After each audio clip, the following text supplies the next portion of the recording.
you're a Christian, that you're doing the same ritual when you're receiving communion on a Sunday.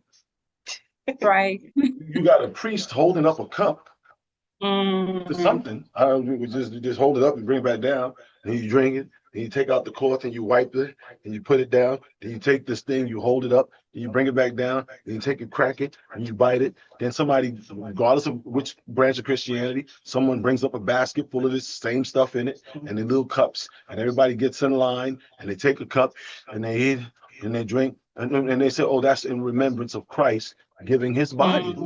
And I said, "Well, that sounds familiar, but not familiar, Yes. because he's saying it's his body, and it's a little bit scary because that sounds like you're eating somebody, but I don't know if we want to do that. But the ritual of libation, that's libation. That is Yes. exactly what libation is. But for some Mhm. reason, when it's done by black hands or brown hands or melanin hands, it's It's deemed. pagan. Yeah. I came across a quote that says, even in the darkest hours, our ancestors hid light in plain sight. What was forbidden, they found ways to preserve, right? And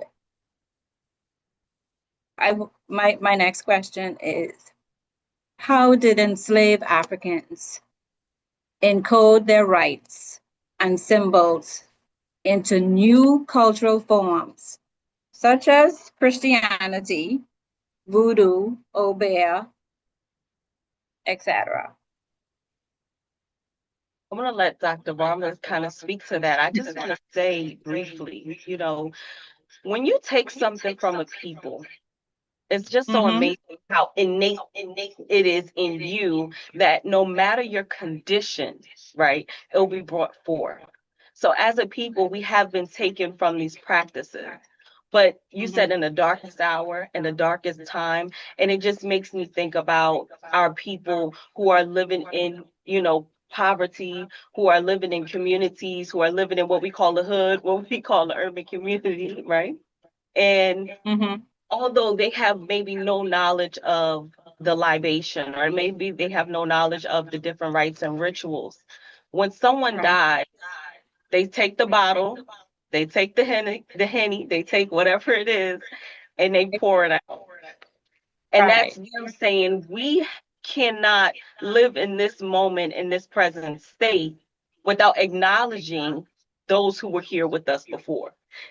Be it right or wrong, we say about drinking, smoking, whatever it is, but that was their way. And in fact, they even say, everybody, touch it first. You got to touch it first before I pour it out. So how in the darkest moment or the darkest state, or even in ignorance, in you innately is a way to try to bring forth that which was already instilled in you. And that's just for regular people, right? Now I'm going to let Basesh get to the... No, that's I would add to that, build on it. Yeah. Amongst these people, what we saw before we were being kidnapped, our priests and priestesses, our Kohen or Kahunet, our imams or imama, our Babalaos and Obia, these are different names, same people, our Karama, mystics. We had rituals by which to supplant or implant, mental implantation. What they're doing through today, you call it subliminal seduction, right? We didn't use it to seduce in a sublime way, but we were able to take people into a trance, meditative, disciplined state and insert into the genetic memory that today's scientists are talking about, called epigenetics, a memory that would last. And what they did was, when they saw invasions coming, is they performed these rituals in mass. Place into the genetics a seeded memory that under the right conditions would trigger. And Black folks are starting to wake up now. The very thing that they think that the dominant culture thinks that it's doing to destroy us is the very thing that our priestesses and priests who were rabbis and imams and ministers of their time, understood. See, they said, what would be the worst thing they would do to us? That's the thing that we're going to make the trigger. Where they reach their worst behavior, they put it in the Bible in the book of Genesis 15. When they were speaking to Abraham, they said, "Know for a surety that your seed will be a stranger in a foreign land, and they shall serve and be afflicted." And they used the word by the Amorite, but then at the end of it, they said, "But in the fourth generation, they will come hither again, for the Right. iniquity of the Amorite is not yet filled." Then it says, "And you would go to your fathers in a good old age." So the iniquity of the Amorites would trigger the collective memory of a people. That's for me. I'm one of those people. I'm always saying, "Yeah, I'm so grateful white daddy's here." You know what I'm saying? This the real white people. This the white people I like because they're being direct. You can call it racism. You call it whatever you want. They're being what they were grafted and bred to be. Prophet Elijah Muhammad said that Yaqub grafted the devil, made it weak and wicked. So they're being weak and they're being wicked, weak as in polarity, not weak as in soft. Weak as in polarity, Right. or decadent polarity. And so we're seeing it. You can turn on any news station today and it's in your face. And that was the thing that the scripture in Genesis told us, that the prophets and seers of old told us would trigger it. And so we are blessed that it's, people say, "Well, how's that a blessing?" It's called the great and dreadful. It's great for those who've awaited the awakening of our people. It's dreadful for those whose genealogy is dying out because they're no longer able to reproduce. This is a great day and time because now our people will wake up because there's no longer a choice. Everybody's doing, every black church is doing a Kwanzaa this year. Churches before that, we don't do Kwanzaa. Everybody got a black, red, and green. Ain't that something? Marcus Garvey Yes. would smile. All the churches that would never say Jesus was black. Now everybody pastors, "Oh, well, we all know Jesus is black." How we all know Jesus is black? Because something is triggered. You follow? Spike Lee is Yes. in Africa becoming an ambassador for this country to bring people home. Somebody else, Mike Tyson's in Congo. He did his DNA testing and found out he's Congolese. He went back to Congo this week and they were hugging him and he said, "These are my people." Something is happening. And it took a trigger mechanism. It took it's called there's a word. It slips my mind, but it took something to happen to make everyone the tipping point, to tip the scales of Ma'at, to tip it in our direction, because the scales of their justice has always been unbalanced. And now something is happening, and it's the very thing. Trying to destroy black books is making more black people read black books. Right. We didn't understand black people. Anything you tell us we can't have, We want that. is the thing we want. So the more they say, Yeah. "That's no more black books," we go, "Black books? Why no more black books? You can't take my black books." They're helping us. And it's a weird way it happens. They have a plan, and the Most High has a plan, and the Most High is the best of plans. And when we look at what our ancestors went through, as far as during the period of slavery, and even in some instances now, where we had almost like a hidden survival of certain practices, whether it was our music, our food, our mourning practices, our midwives in the way they would use the herbs, etc. Right? What did this look like in the culture back then when we look at hidden survival through food, music, mourning practices, even what we would call practitioners or doctors, midwives, and when they were safeguarding these traditions, they had to be creative with it, right? So what would that have looked like back then? Well, one of the things before our ancestors I just said was the drum. Every ritual, every food, every ceremony, marriage, birth, burial, divorce, not in that way, right? But every ritual had the drum as a centerpiece. So much Right. so that during colonization and kidnapping and enslavement of our people, drumming was outlawed. Melanated people were not allowed to drum. So we, being creative, learned to play the drum beat on the banjo, the African instrument.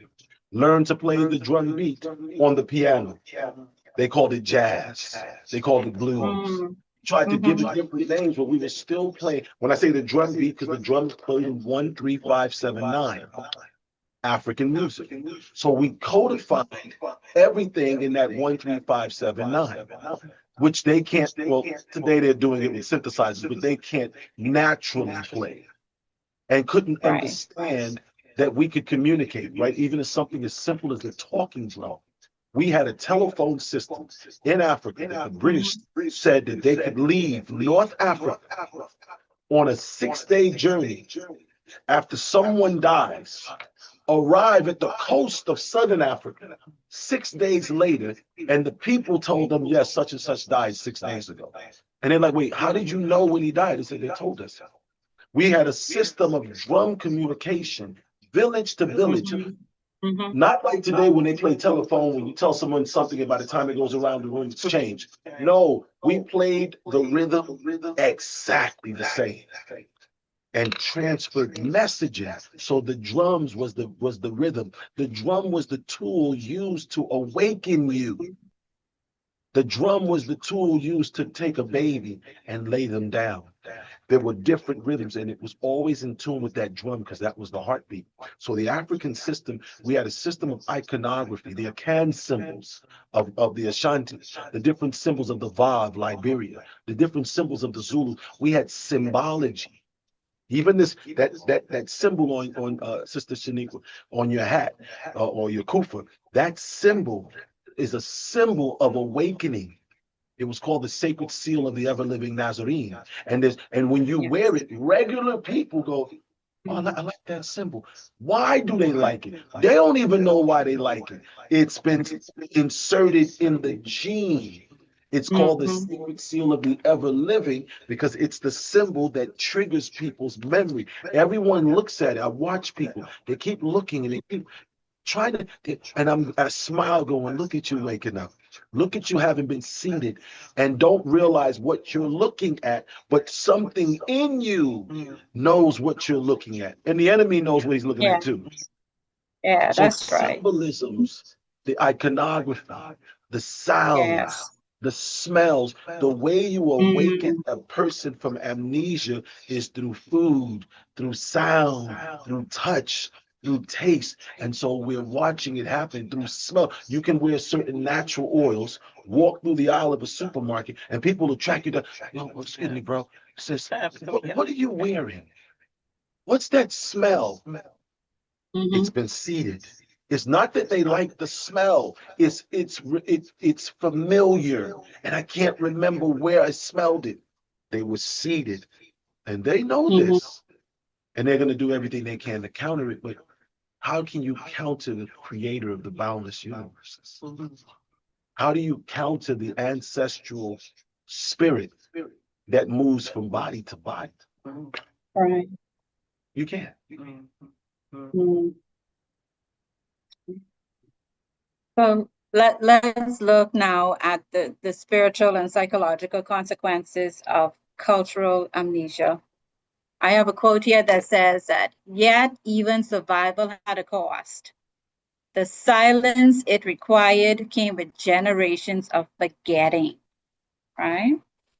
I, what my question is, and for either one of you could answer, how does the loss of ancestral rites and rituals affect the spiritual and mental health of our people today? We say that remembering or not remembering can be Mm-hmm. life or death. That's how important remembering is. In the Yes. Bible, the word remembrance is mentioned over 1,200 times. Wow. 1,200 times. Remember, Mhm. remember the Mhm. covenant. Hear, O people of Mhm. Israel, remember, remember. All throughout the Bible, over 1,200 times. So if it wasn't important to remember, why would we be constantly reminded to remember? Zakurein, Yes. remember, Mhm. because not remembering can be life or death. If we don't remember what happened to those before us and what they Mhm. had to do to survive, we will relive those memories, but we will not have the fortitude, we will not have the experiences, genetic memory, we would not have the plan, we would not, all these things that you asked about that were written in the songs, that were, it was, they put it in the hair, they gave us maps, all of these things that we were given, if we did not remember, we would not be able to survive. So remembering is saying that you will be mentally, what was the other word you used? Mental and Mental and health, spiritual mental health. spiritual and mental health. You can be spiritually dead from not remembering your past. Mhm. You can be mentally, I would say, we call it mental sickness, from Mm. not remembering who you are. We say knowing thyself. If you don't know thyself, if you don't remember thyself, if you don't remember those who came before you, how can you survive? They say the road to the future begins in the past. How can you get to Mhm. the future without remembering the past? So everything that we do today, African Holocaust Month, is about remembering. Everything that we do is about remembrance, remembering what happened so that we know what to do. If we don't remember our Holocaust, if we don't remember what exactly took place, then how can we identify those same events today? Basesh warns us to say, how are we not recognizing what's taking place? This happened before, so we should know, move out the way. We should know this Yes. looks like Hitler. We should know that this looks like we've seen this before. So if Mhm. we don't have that recollection of our past, we will experience another genocide. So we should be able to match and see the similarities between how events took place, what dominance, what exact things were being put into place to say, this looks familiar.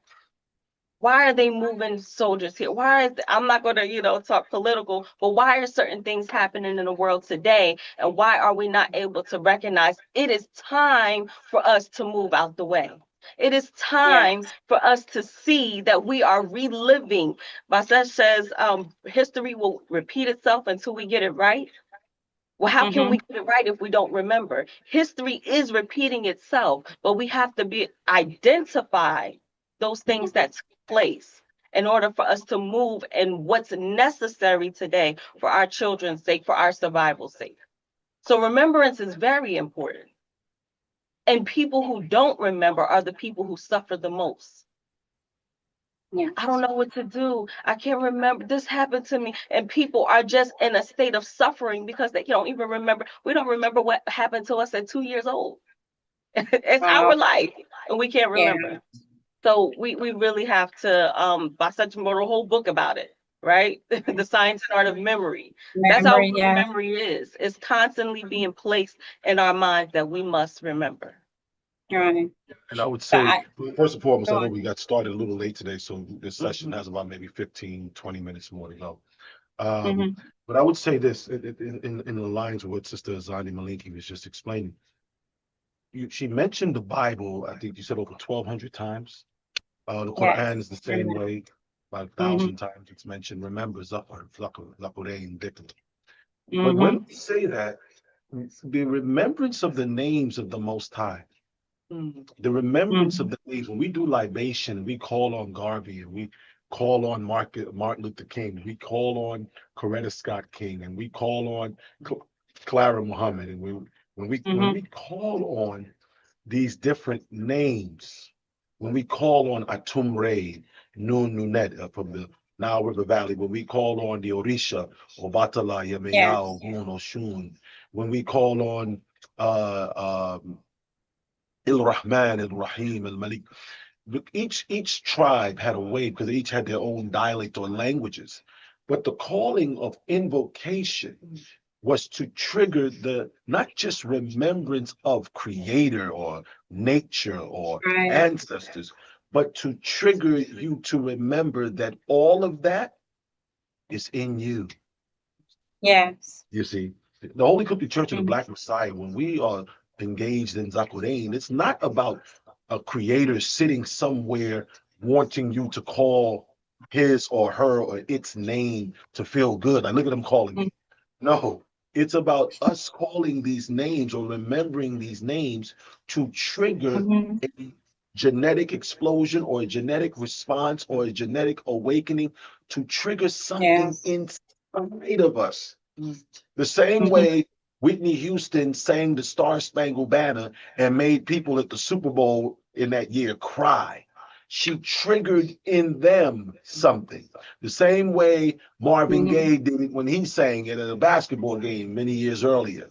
The same way Luther Vandross' song can come on and dance with my father again and have those of us who grew with our fathers who might be gone and have us bawling. The same way Gladys Knight can sing about a midnight train to Georgia. The same way a Quranic recitation by one who's a Qalwa or Hafiz can that same way. Well, when we remember the names of the Most High that the Bible tells Mhm. us to remember, that the Quran tells us to remember, when we remember, or Qur'an, when we remember those names, when we chant those names out loud, that voice is not just speaking the spoken word, but it's hearing that word reverberate back towards you. Because in Niger Delta or Nile River Valley original religious identity, it says the reverberation. Tar used this phrase. Tar was the reverberation of creation, the opening. So when we are reciting these names today during the invocation and the libation, when we're reciting, it's to trigger a response. It's Mhm. call and response. See, all Mm. African systems understood that. All Native American systems and Caribbean systems understood. If I say, Funga alafia, ashe, ashe, Funga alafia, ashe, ashe, Funga alafia, ashe, ashe, Funga alafia, ashe, ashe. Call and response. Call and response. Call and response. The Lord be with you and also with And you. also with This is you. the word of our Mhm. Lord. It's the call and response. That's where the awakening of divine presence in human Mm. forms.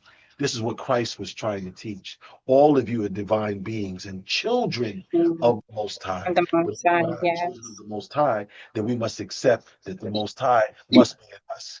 Because if you're a child of your mother and father, and she's a child of her mother and father, and I'm a child of Mhm. my mother and father, then are not our mothers and fathers present within us?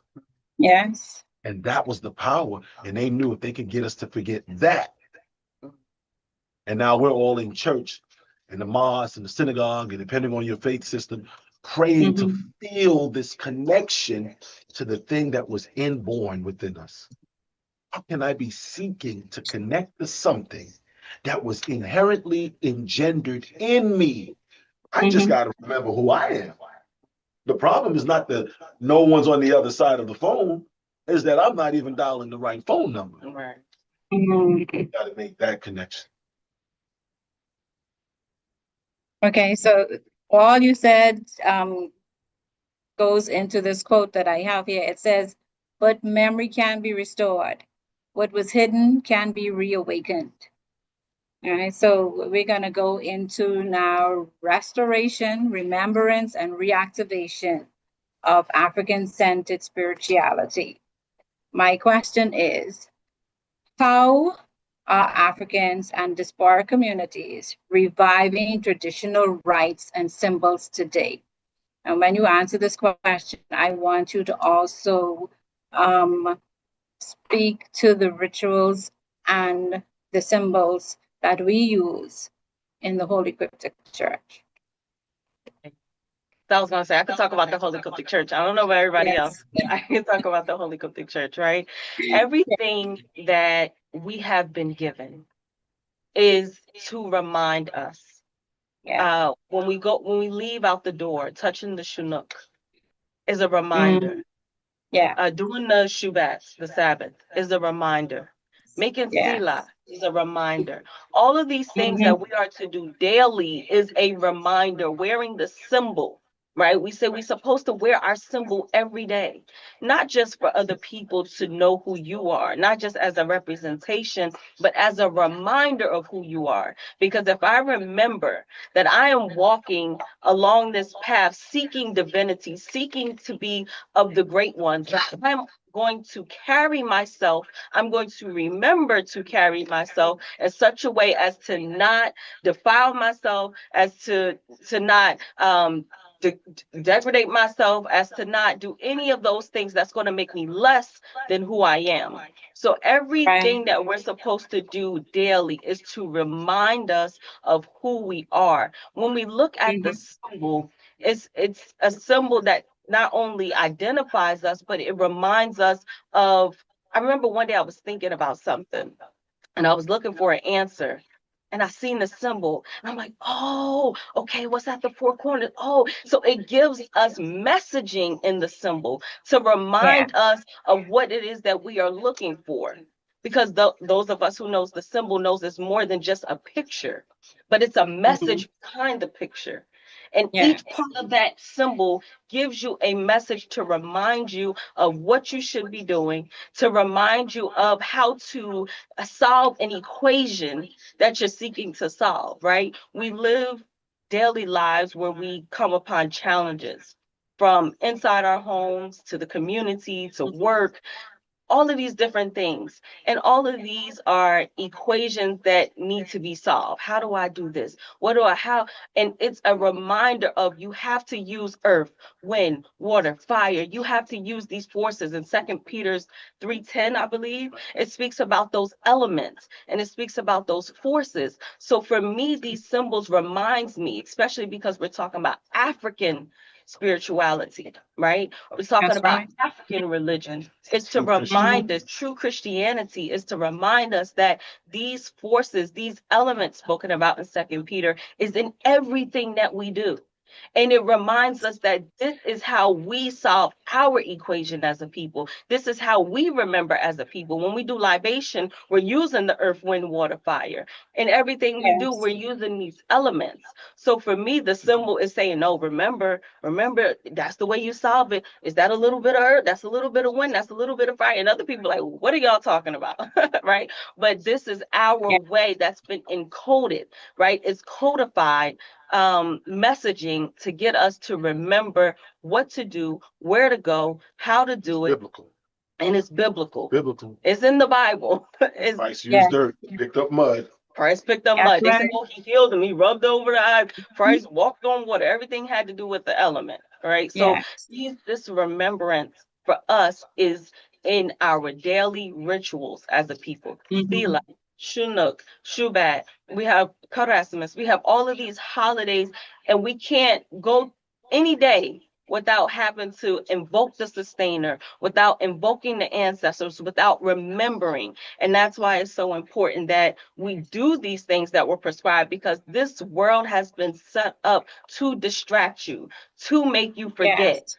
Everything that we have been given in these supermarkets with these foods and these processed foods is to counteract that remembrance in you, because it affects the brain and the way you think. It affects the hippocampus portion of the brain. It makes you forget.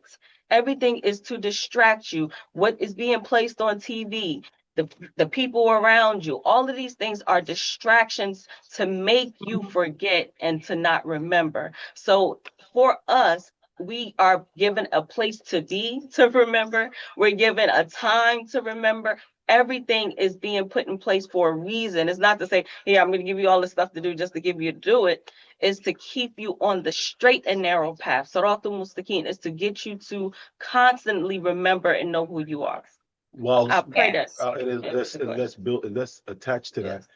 While looking handsome or beautiful while doing it, Oh, yes. right? Because meaning people wear a nose ring. There are people, because of most people are wearing nose rings today in the septum and the left, Mm-hmm. so it doesn't matter. But we're wearing it when we know we can wear a diamond nose ring, a gold nose ring, but we know that it means Yes. something. 360 degrees of Yes. balanced behavior, Mhm. right? We can have on the Ankh with the Nazarene cruciform. Mm-hmm. At the bottom of that Ankh, it Yes. says Hua, that the Yes. sustainer is at the base of everything, and that Mm-hmm. symbol is a symbol of the Nazarene, and we are Nazarites who are willing to be selfless and self-sacrificing. Yeah. Shamir that looks like these little beaded bracelets on the arm, that looks like a Mm-hmm. beautiful this metallic kind of tiger eye to the person that's looking on, because people are wearing bracelets that, but that represents that you're calling on the name of the sustainer. If you pull it towards you, you're bringing those energies towards you. You Yes. push it away from you, you're sending energies towards assisting another. You might be Mm-hmm. wearing the 8-pointed star, the pendant. You might be wearing the lapel. You might be wearing the signet ring with the map of Africa. Yeah. Everything we do, though it looks like jewelry, it looks, and this is how all African cultures or indigenous natives of the Caribbeans were. They Mm-hmm. were wearing these symbols in plain sight, but if you were not Mm. a part of the tribe or family, you But just no. saw jewelry. You just saw beads. The Maasai, Right. people look at the Maasai beadery and think it's just jewelry when it's telling you about blue representing sky and harmony. The red represents relationships and interaction. Everything the Maasai wear on their beadery has spiritual and cultural significance. So as we are Yes. in this moment of African Holocaust Month, from your question, it's about the cultural and spiritual. We are true Christians. This is Mm-hmm. Old Testament. The book of Isaiah, chapter 3, mentions the anklets around the ankle, but that they had lost the right to wear it. See, today we're wearing anklets, but we don't know what it Mm. means. Because if Isaiah chapter 3, Yeah. verse 1 through 21 talks about these Mm-hmm.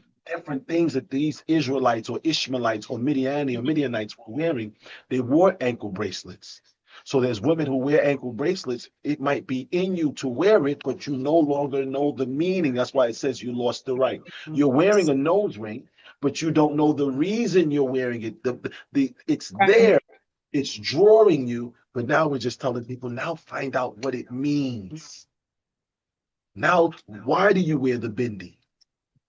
Why is Sister Shaniqua's kufa tilted in a direction? That's right. All Mm-hmm. of this though it looks beautiful, but Mm-hmm. why? We have the why, and we have the scripture that attests to. We have writings. Why do we wear the nose ring? We have writings. Mm-hmm. Why do we wear the beard? And we give you Mm-hmm. scriptures. It's about the scriptures. It's about the foundation being built on scripture. Yes. I'm on to all of that. Okay, so another quote, it says, reclamation is not nostalgia, it's resurrection, a remembering that gives us the power to shape our future. So if we're building and living rituals that honor our past and heal our present, when we look like we were in Greenville last week, and Greenville Kanisa is filled with young children. Baba's Kanisa have a little older, right? And that it made me feel happy to see all of those children in the Kanisa, right? So how can the younger generations reconnect to ancestral spirituality in ways that makes them feel relevant and accessible? Well, it's up to us as parents to Mm-hmm. make grandma and grandpa. It starts right there. See, Yes. if we don't connect the children to grandma and grandpa, then it's very difficult to connect them to ancestors. And when I say grandma and grandpa, I don't just mean the physical grandmother and grandfather, Right. but the Mm-hmm. things that were beneficial that grandma and grandpa taught us. It's one thing to tell the child, come here, don't do this, don't do that. It's another thing to Mm-hmm. say, I'm telling you not to do this as my mother taught me not to do this. Same goal to get them to not have this particular behavior, but one is saying, I'm telling you The other is saying, grandma taught me what I'm now teaching you, and you're responsible to teach your children one day. See, that's how it makes reconnection, just in the phraseology, just in the way in which we say, we're making this rice pudding. This the way your great grandmother taught my mother. And now Right. that phrase, this the way your great grandmother taught my mother. Now the child will say, so grandma learned from her mother? And that makes that child say, so great grandma knew some things. But we don't do that. We want all the credit. I'm telling you this and I'm telling you that, as if we had this great epiphany. And this happens even in the conscious community. You have so many teachers talking, but no one's saying, as the great Henrik Clark said, except the Holy Coptic Church. I make it where all of our teachers, I say, you quote someone, you say who said it. Some people quote me and act like, I'm like, I think I said that. You can say my name. It's okay. I feel like Beyonce and Destiny Child. You know what I'm saying? Say my name, right? But no, seriously, because when you do that, now you're telling the children that it's okay to respect other people who did and said things. Thus, if you then need those other people to assist you in getting through to that child, you can actually invoke them. See, if you teach that child that, then you can say, well, you remember what Martin Luther King said. Well, remember what Elijah Muhammad used to say. But if you only want to invoke Martin Luther King and Elijah Muhammad when the child is 15 and 19 and acting a fool, that's very difficult if you didn't teach them to respect them.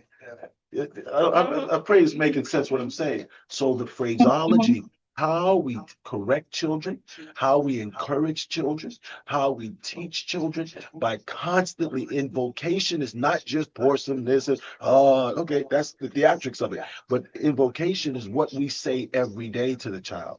Hey, your grandmother taught me this. Mama, I'm one of the people who's always like, yeah, my late father used to always say, I'm gonna do, my mom always taught me this. I'm invoking mommy and daddy every day, both the living and that which is expired.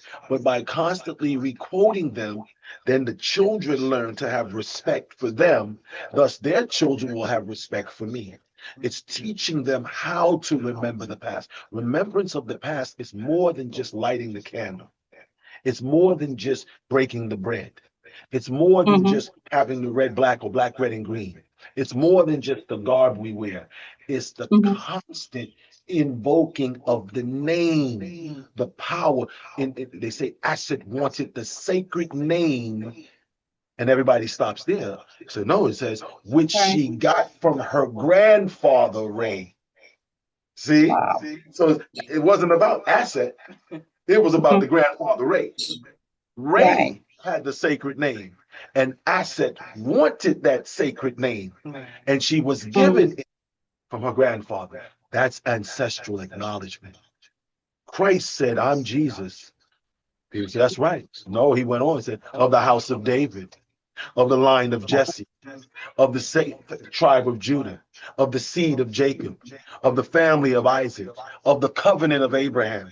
That's ancestral. So if we say those things, we'll lock those children in, because now they go, okay, so it's okay to say that.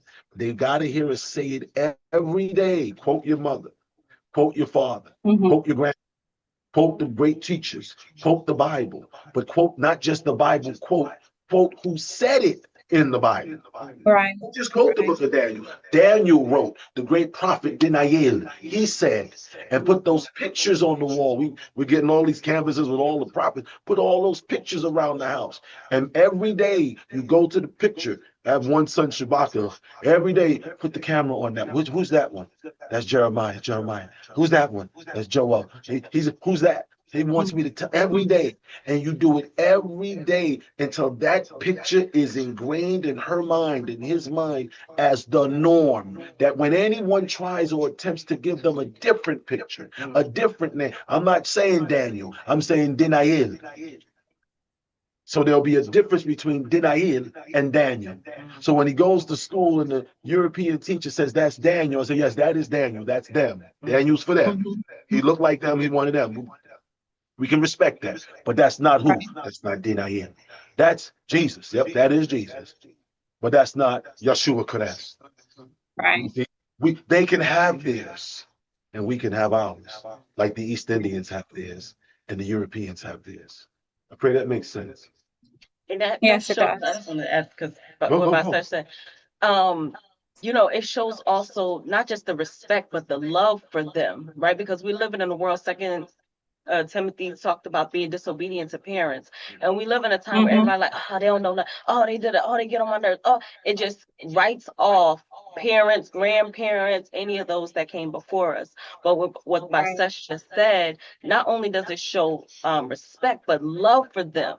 Right, just speaking Mm-hmm. about them, either what they taught or just what they did. Right, I was speaking to my daughter the other day. I was like, she gave me a kiss. I was like, oh my God, that was like my grandma kiss. She used to give me these juicy kisses, leave my face all wet, and I laughed and I told her, and she's like, what? Really? Tell me about her. So it makes them interested in knowing, and it sees that you have love for them, so that when people are disrespectful towards grandparents and towards parents, they looking at them crazy, like, hold on. You know, I love my grandmother. I love my mom loves her.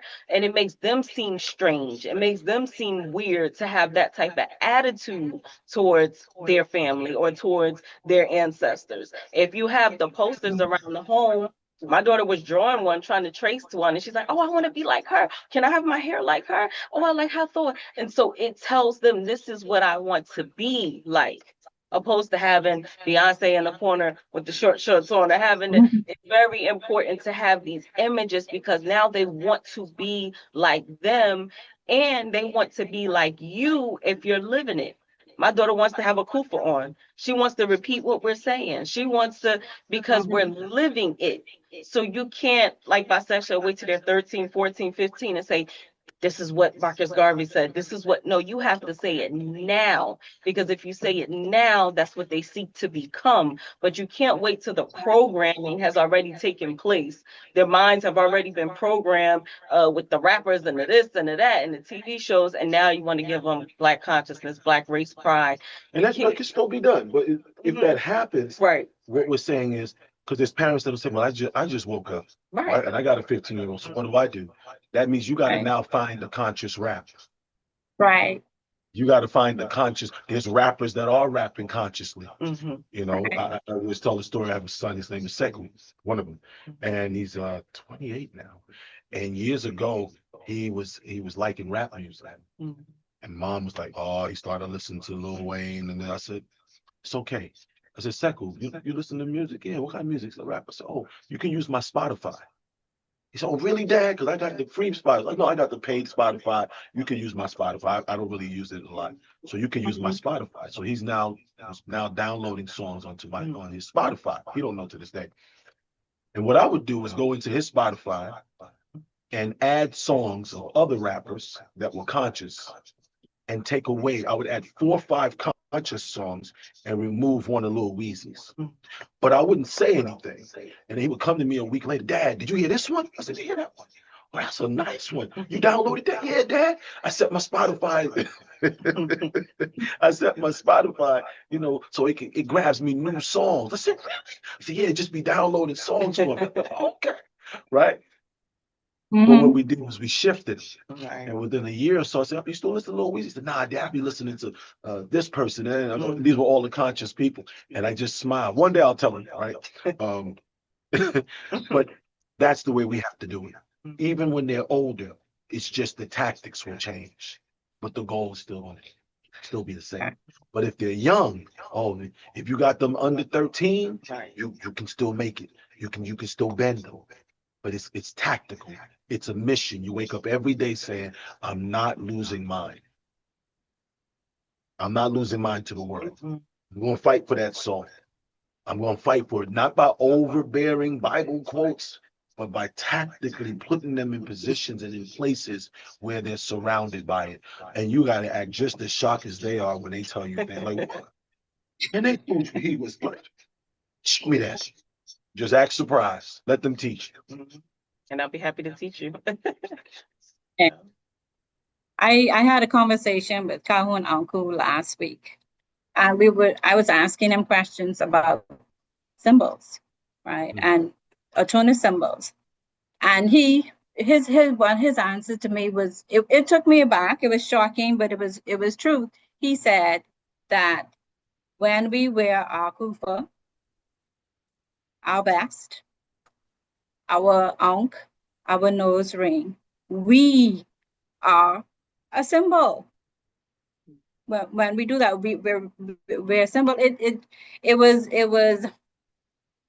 was shocking to me, right? But it rang truth, right? What I want from each of you is to tell me what out of the Adonis rites or rituals, which one is your favorite one and why? Or you could use a symbol. Which one is your favorite symbol and why? My favorite one is the Chinook. Mm. Because having to touch it on the way in and out of the home, it forces me to always say, okay, I'm headed out. I represent this. Forget being Basesh, right? I can be going for a walk to do my daily walk, and I'll touch it. And having to say, Ya Enere, Hafuz, Ishmael, Israel, Midiani. Or Enere, guard, tribes of Ishmael and Israel and Midian. Just saying that as I go out that door, it just puts me in a, first of all, it makes me feel, I'm gonna say the word feel. It makes me know that there's a protection, not a protection like spooky, a protection like it makes me be aware in a world that I'm stepping out into. And if I'm with the children, if I'm with the spouse, if I'm with spouses, if I'm by myself, it just triggers that memory. And then on my way back in, it makes me consider everything I've just done outside of this door. Am I okay with it? Mm-hmm. Am I okay with everything I just did? With every conversation I just had? With everything I just ate? Did I go walking and then get me a honey bun? And if I got me a honey bun, do I need to walk a little bit more? No, real talk. It just makes me. So that's that little thing, or that little mezuzah, as it's called in Yiddish, we call it the shunuk. That little shunuk, that's what it does for me. And knowing that inside of it is the laws of Ma'at makes me remember. Did I live up to the, and can I declare I have not? Can I really declare what I just touched? Or am I just touching it? So it's, for me, it's just a biggie. Okay, Sister Okay. Sandy. Well, you let me go first. That's what you're gonna get my answer. She's looking like, well. Okay, well, first let me took mine. Let me ask this. So this symbol can remind you of the dendera, yes? Okay. Mine is the dendera, all right? So for me, the dendera is the first time that I had to truly calculate, like I had to really retrace my past. And it was very intense, right? It took a lot. And it also made me calculate for who I am now. And it just makes me straighten up so that I can become who I would like to be in the future. So that symbol brings the totality of my being together into one. It makes me want to live upright in everything that I do, because it makes me remember, oh yeah, you messed up there. Okay, who are you now? And if you don't walk straight today, if you don't follow the laws and commandments today, you're gonna be back there later. You're gonna be back there in the future. So the Nidera is like, it's just for me the totality of everything, and that's it. That's my answer. I mean that's my favorite. That's my favorite symbol. Okay, thank you guys very much. I'm going to end with a few words. So moreover, these symbolic traditions were resilient enough to be transported across the Atlantic during the slave trade, deeply influencing the formation of the diaspora religions and symbolic systems, thus providing cultural continuity and identity across time and geography. The study of these rich symbolic environments offers crucial perspectives on the fundamental human efforts to structure society, assert identity, and seek harmony between the political and or the spiritual realms. We are the descendants of those who remembered enough to survive, So now we must survive enough to remember. Namaste and thank you.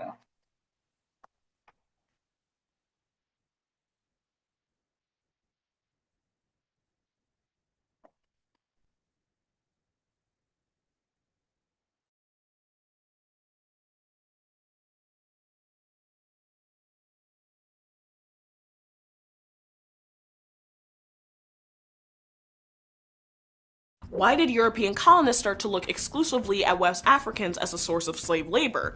And how did the emergence of chattel slavery in the Americas differ from pre-existing forms? Remember that the colonies were established to make money for royal families and wealthy colonists, and a small class of wealthy colonists who owned large plantations looked to increase their margins through not paying for the labor